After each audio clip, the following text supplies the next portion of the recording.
Good morning. If you'll please take your seats, we'll start our service.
Good morning.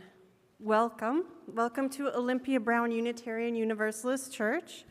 Welcome to everyone here in person this morning and those of you joining us online. My name is Jen Simpkins. My pronouns are she, hers. We come to this place this morning glorious with differences, and yet here we all are, united by the love which is the center of our faith. United by a future we know is coming, but we do not yet see, one we are committed to bringing into being. In this church, all of who you are is welcome, but more than that, all of who you are is celebrated, embraced, delighted in. We delight in your gender euphoria. When you look in the mirror and your face beams with joy, our hearts are joyful with you. We celebrate how love has shown up in your life and the people you call family. We are thankful for the countries, cultures, and communities that have shaped you. We celebrate the work that you are doing and your place in the fight, whatever your role may be. We honor the road that brought you here and are grateful for the time we will walk side by side. We hold tender the pieces of you that are raw. All of who you are is welcome. Even those raw places, especially those raw places. Welcome this morning to all of us. Welcome our rough edges, our boisterous laughs, our ridiculous, beautiful hearts. Welcome. May we see the beloved community that we believe in because we create it here first. Our chalice lighter this morning is Delilah. We begin our service with this shared ritual of lighting the chalice, the symbol of our Unitarian Universalist faith. Our words this morning are by Francis Koziar. May we light the chalice this morning to remind us of the power and beauty of balance and contrast. It is darkness that can make the flame of a single candle so powerful, and light that deepens those shadows in turn. A chalice flame is the meeting point, the union of the refuge, safety, and incredible beauty of darkness, and the warmth, the assurance, and the joy of light. If you'll now please join us in singing hymn number 21, For the Beauty of the Earth, in the gray hymnal.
Now is time for the message for all ages, so if all the children and those young at heart can come forward.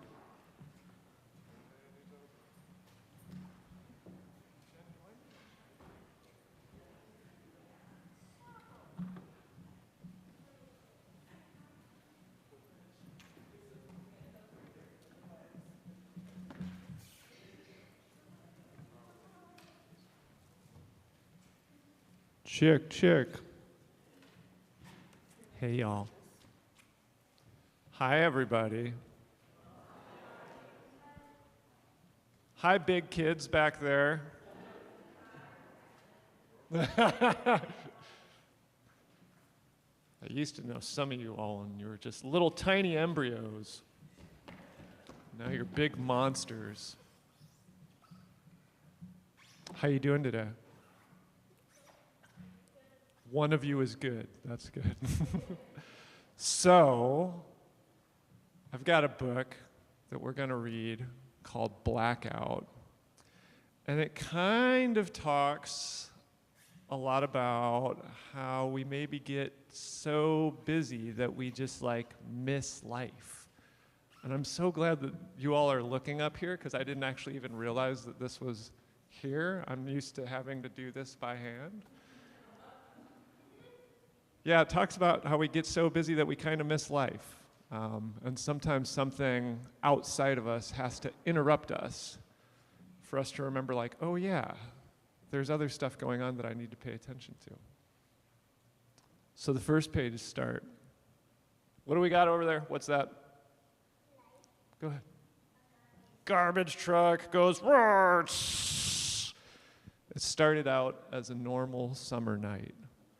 The city was loud and hot. And we see the different windows with people on different, the person on the phone's going, and then he said. And then the person in here grabs, what do they grab right there? What's that? A board game. It says, inside, everybody was busy. They go to their sister, and their sister says, get out! Sister's not in the mood for a board game. Go downstairs. Dad says, sorry. Says everyone was much too busy. So they crawl back up the stairs, and what do they end up doing? What are they doing? They're playing video games. How many of you all play video games? Maybe a few of you. Yeah, it's important for cats to play video games too. And then the lights went out. All of them. And what'd they scream? Mom! They was in the dark. Nothing worked at all. And the city was dark and quiet and still. We huddled around flashlights and candles. What's that? Does anyone know what that's called, what he's doing? What's it called? What's it called? Yeah, they're making shadow puppets on the wall. He makes a dog and he scares the cat, and the cat goes, yow! Until it was too hot and sticky to sit inside. So they say, can we go? So we went up and up and up to the rooftop and found the lights. What lights did they find? The cat. Well, the cat's up there. Yeah, what are the lights? Go ahead. The stars. And they found, well, yeah, that's how, this is in the next one. And they found people. It was a block party in the sky. We waved to everyone. Then we heard other sounds below. So we went down and down and down to the street. And a party was going on there too. A fireman, what the firemen open right there? What's that called? Fire hydrant. They're bathing in the fire hydrant. They're getting free ice cream because it's gonna melt because all the power is out. There's people singing on the porch. And no one was busy at all. When the lights came back on, everything went back to normal. But then what are they doing? They're turning the lights off. Not everyone likes normal. She's getting off the phone. She says, I gotta go. And what are they finally doing together? Go ahead, say it. They're playing the board game together in the dark. And the kitty is in on it. Absolutely. You guys did great. First, give yourselves a round of applause. Great job. Great job. Okay, come on up. Let's do our blessing together.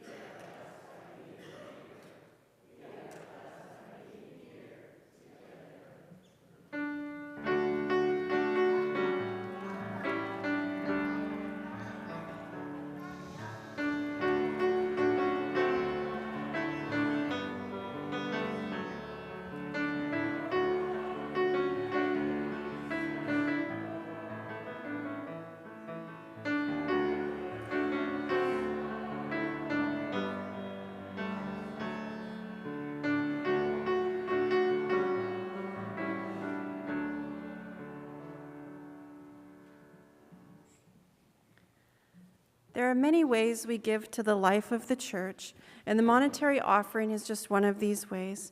Each month, we partner with a local organization and share the money we collect. Our partner for January is the Root River Council. The Root River Council, established in 2006, aims to revitalize Racine, specifically focusing its efforts on the portions of the Root River that flow through the city limits. It aims to enhance water quality, foster economic growth, and create community-focused spaces for recreation, culture, and education. Partnering with local entities, the council works to improve park access, encourage public engagement, and make the river a cultural and recreational hub. Their initiatives include community events, a detailed urban river revitalization plan, and pathway improvements along the river corridor. More information about how to give can be found on the back of your order of service or online at our website, OBUUC.org. Thank you.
Part of being in community is sharing our joys and sorrows with one another. We draw strength from celebrating the joys in each other's lives and lending support, comfort, and care when we experience one of life's many sorrows.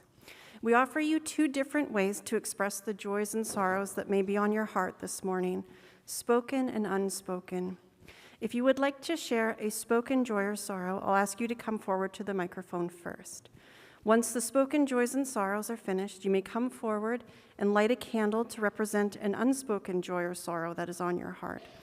Please remember that the service is being streamed online, so please be sure that any spoken joy or sorrow you share is one that you are comfortable sharing with a wider community than it is just inside our walls with us this morning.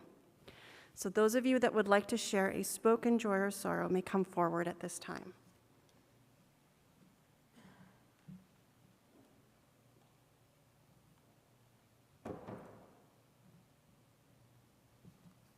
Okay, and if you would like to light a candle for an unspoken joy or sorrow, you may come forward at this time.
And we'll light a final candle for the joys and sorrows that are on the hearts of our beloveds joining us online.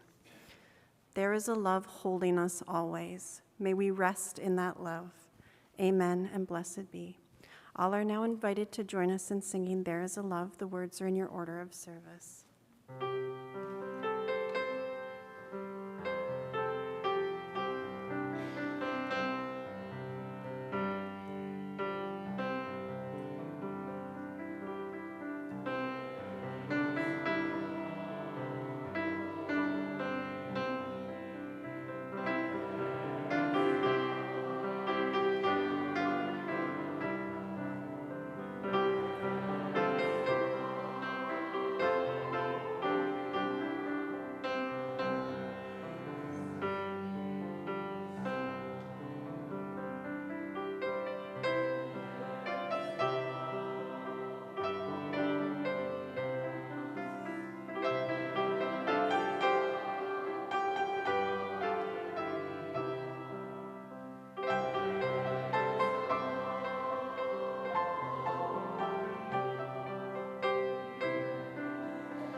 Our reading this morning is Thanks by W.S. Merwin.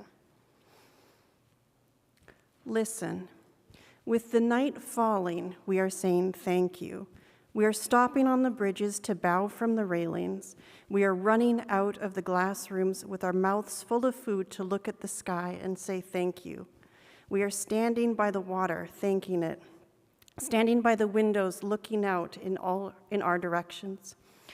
Back from a series of hospitals, back from a mugging, after funerals, we are saying thank you. After the news of the dead, whether or not we knew them, we are saying thank you. Over telephones, we are saying thank you. In doorways and in the backs of cars and in elevators, remembering wars and the police at the door and the beatings on stairs, we are saying thank you. In the banks, we are saying thank you. In the faces of the officials and the rich and all of those who will never change, we go on saying thank you, thank you. With the animals dying around us, taking our feelings, we are saying thank you. With the forests falling faster than the minutes of our lives, we are saying thank you. With the words going out like cells of a brain, with the cities growing over us, we are saying thank you, faster and faster. With nobody listening, we are saying thank you, we are saying and waving, dark though it is.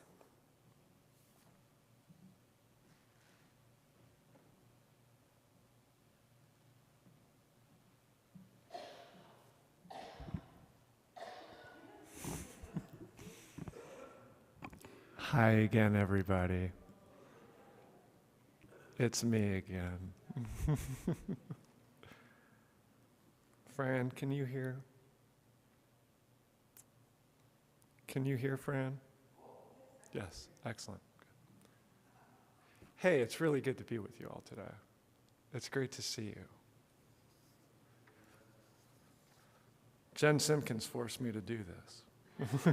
My wife kept asking me, are you nervous? And I was like, well, you don't really need to be like nervous for Olympia Brown. Like that's not really the feel there. How many of y'all can feel at this point that winter has come? Yeah? I'm going to ask again. How many of you can feel that winter has come? Yeah. Yeah, it's dark. It's dark out there right now, and it's cold. And no matter how many times that happens, it seems like we can forget that it comes and goes. But it does come, and it does go. And so that's what I'm going to talk about today. This is called, the title of this sermon is How to Be Sublimated, or On the Sublime. If anyone doesn't know what the sublime is like a radical experience of awe, right? If you're just watching the sunrise and suddenly something clicks somewhere and you're like, it all makes sense, and you just start, crying, and you're a mess on the beach, and your name's Nick, and yes, I am speaking from personal experience. Okay, here we go. We'll do the real thing here. In a world bursting with things to be joyful and grateful about, it is so easy to feel dead, to feel like you are the walking dead, maybe even to wish that you're dead. Why is this? There's a multitude of reasons, but I believe one of them is often we simply don't or can't rest enough. We also often don't or can't take time for ourselves. We live in a culture where taking time alone for oneself feels selfish or like a luxury, when in reality, it's probably one of the best, most helpful things we can do for the world and for others. All of my life, I have struggled with intermittent insomnia. It's still challenging when I can't sleep, but for years and years, when I would wake in the middle of the night, it would put me in a rage I would be so angry about not sleeping. I felt tormented by God or by life. It was just torture. I would try to make the time pass by checking emails or scrolling on social media, doing work or homework. When I was in graduate school, I fell into a pornography addiction, which I often fed during those lonely, sleepless hours. Around 2012, I had some experiences that oriented me differently spiritually. It's kind of when I started hanging out with y'all. To describe some of that reorientation, at the most basic level, I was learning to listen to my body and my feelings for the first time since early childhood. There's a lot really discouraging us from listening to our body and our feelings. So I was unlearning that teaching that I'd gotten from life. This transition didn't stop me from having intermittent insomnia, but it did change how I experienced those nights. I tried to get curious. I wondered if there could be purpose or meaning in my sleeplessness. I wondered if God or the ancestors or the universe or whatever might be waking me for a reason, or even because I needed it, maybe. I started to notice two things. One, I often experienced insomnia when I had neglected to prioritize any other kind of alone time for myself. And two, the vast majority of self-care practices that I had at that time only happened when I was alone. Meaning, I would experience insomnia after periods of ignoring myself and not caring for myself. Probably not the biggest shocker in the world, but to me it was a huge revelation. Even just the realization that so many of my self-care practices involved me being alone felt like a revelation. I loved reading, writing poetry, praying, meditating, yoga, weight training, but all of those things I did alone. Some of them I do in community sometimes now, and I've added a lot of therapy and rock climbing to the list, but that meant if I wasn't intentionally prioritizing time to be alone, I probably wasn't doing many of the things I loved most. And if nothing else, I was neglecting to feed some important parts of myself. This is definitely one way for a person to start feeling dead, living a life devoid of the things you love most about life. On my best nights now, insomnia is a radical gift. It is the calling of some ancient wisdom force to stop living as if I'm dead or a machine, to reclaim the things I love, to reclaim the things that make me me. I strive to spend these sleepless hours differently now, practicing meditation or yoga, reading, writing, praying, or all of it together if it's a very long sleepless night. Whatever I'm doing, though, I try to ask my insomnia what it's trying to teach me, and I try to listen and learn from it, which usually means giving attention to my body and feelings again after neglecting to for a week or so more. One day, maybe 10 years ago now, I woke up and I was unable to fall back asleep. I was pretty sour about it. I was not able to experience it as a gift in that first hour or so. I was mad, raging, just pissed at life or God or whatever was not allowing me to sleep on top of life's other stressors. I managed to get on my meditation pillow, grip my teeth, and do some angry, desperate kind of half cursing, half praying to whatever was listening. Okay, I get it. I'm awake. I can't sleep. I just do not get why. Show me why. Please, help me understand. Show me how in the hell this suffering could possibly have some meaning. Not feeling like my pleas for help were resulting in any kind of answer, I eventually grabbed a huge poetry anthology that spanned the whole history of the English language and was determined to open it at random and read whatever I landed on. I landed on Percy Bysshe Shelley's poem, Ode to the West Wind. I hated that poem. I was introduced to it a decade earlier in college and just found it boring, lofty, pretentious, and grandiose. And it was kind of long.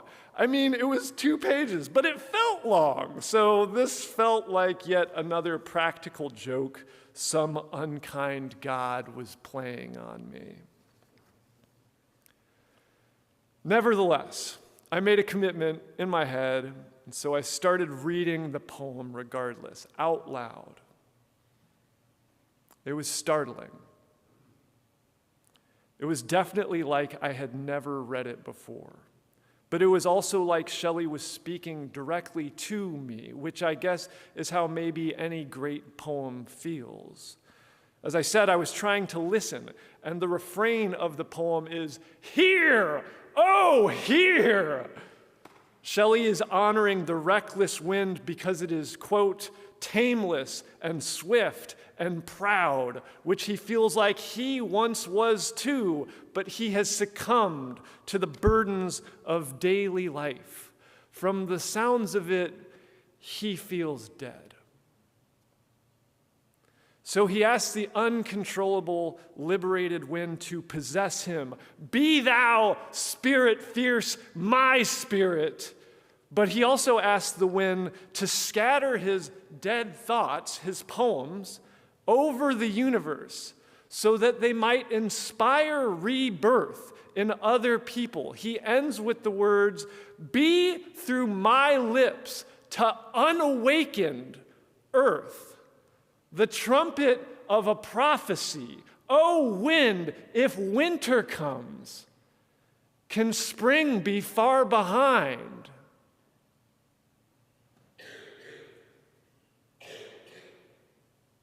I was touched so deeply by this, what felt like an answer to my questioning of why I was woken up and what I needed to learn, that I wept a little after reading it.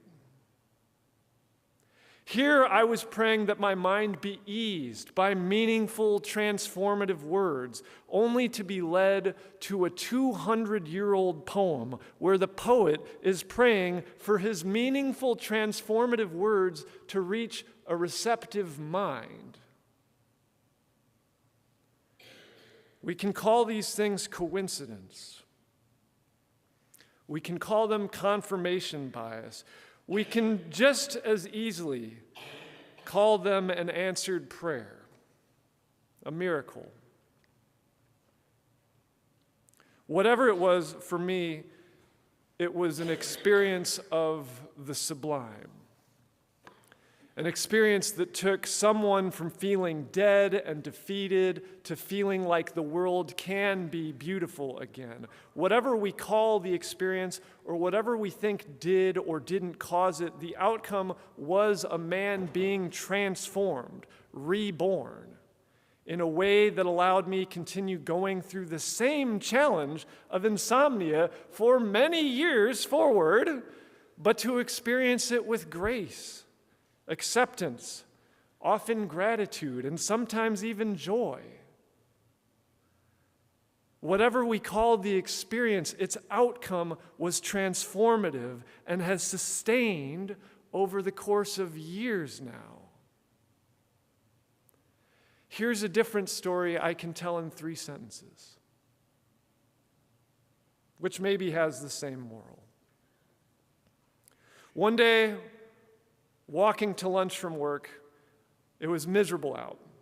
The wind was blasting me in the face, whipping. The sun was blinding my eyes, and I could hardly move forward or see where I was going. When I returned from lunch to work, though, facing the other direction, the sun was behind me, lighting up a beautiful sunny day, and the wind was at my back, propelling me in the direction I wanted to go. Nothing changed in my environment or the conditions I was in. The only thing that changed was my orientation to it. Remember this in the darkness. Remember this in the sleepless nights. Remember this when life feels ghastly or maybe even like a punishment. There have never been things in this world. There have never not been things in this world to feel overwhelmed and hopeless about. And despite those things, the world and life continue to be as full of beauty and joy as it ever has been. It has been said that to walk on water is impressive and to walk on air is amazing, but the real miracle is still to walk on planet Earth. Not to walk in distraction, resentfully, or draped in anxiety or anger or rage, but to reorient ourselves and to be present in the radical privilege it is to touch the ground of this planet, to reawaken to the sky above us, to reawaken to the snow on the trees, and to breathe the cold air until it stings our lungs enough to remind us we're alive. If we are waiting for the conditions, which we ultimately have no control over, to change before we allow ourselves to connect to the miracle of it all, with the miracle of every breath, of every movement of our bodies, of every moment spent with friends, then we may wake up suddenly years later and realize we were somehow absent for all the moments of our life. So if we feel distracted, anxious, worried, disgusted with the state of the world, or maybe if we feel just downright dead, I encourage us to use this season as a season of retreat, not in the military sense, but in the intentional, non-reactionary sense. Retreat, slow down, spend some time with yourself, and see if you can get curious about what would need to happen in your life and inside of you for you to be reoriented towards sublimation again, towards being connected to the miracle of your life again. And whatever answers come up in you, even if they seem small, go toward them and go toward them and go toward them again. And as we take each step forward, I believe each further step may become clear until we find ourselves walking in a sort of constant state of rapture with the sublime, because it is waiting for us in every moment. We just need to make sure we're not so busy raging against whatever grievances we have of this life that we miss it. We need to make sure that we're oriented so that the miracle of life is not behind our backs, but so that the miracle of life is positioned right before our eyes. And even after we've done that, even still then, we need to remember to open our eyes and wake up. Blessed be. Amen.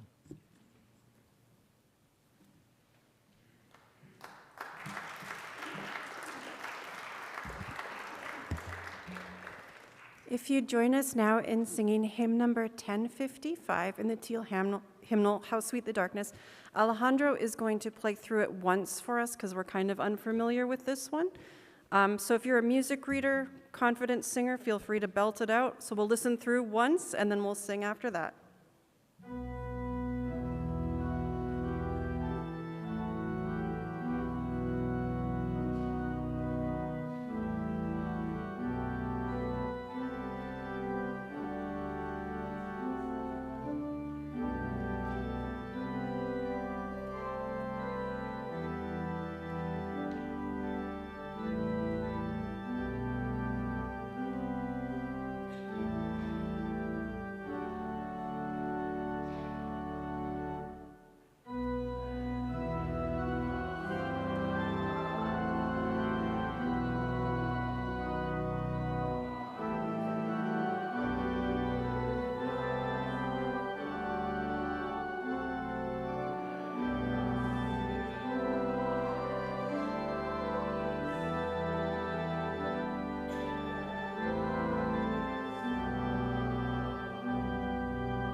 Our benediction is by Amy Zucker Morgenstern.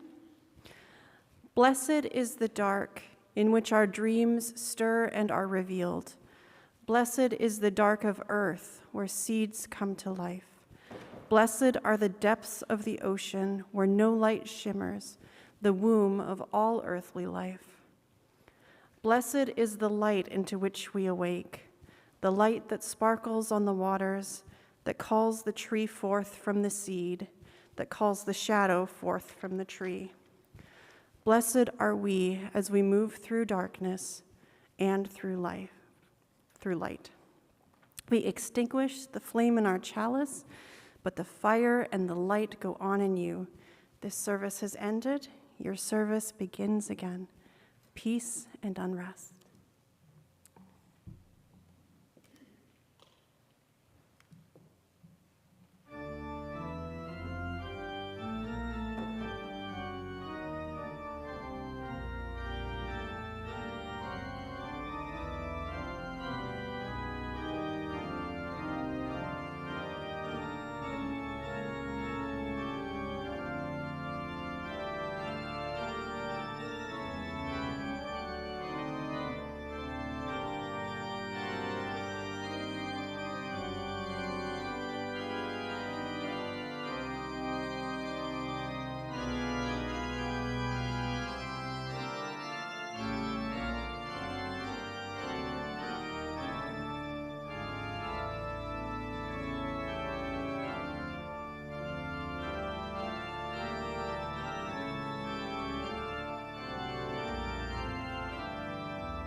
We do announcements after the service rather than at the beginning to give the children more time in religious education with Leanne.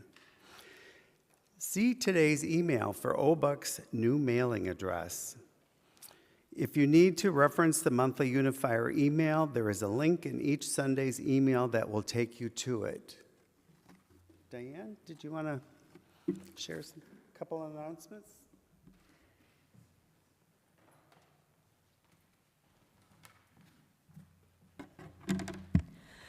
Very quickly, we would like to invite any of you that would like to help celebrate the fact that we are getting the Good Trouble Congregation Award from the National UUA. And we are having a dinner.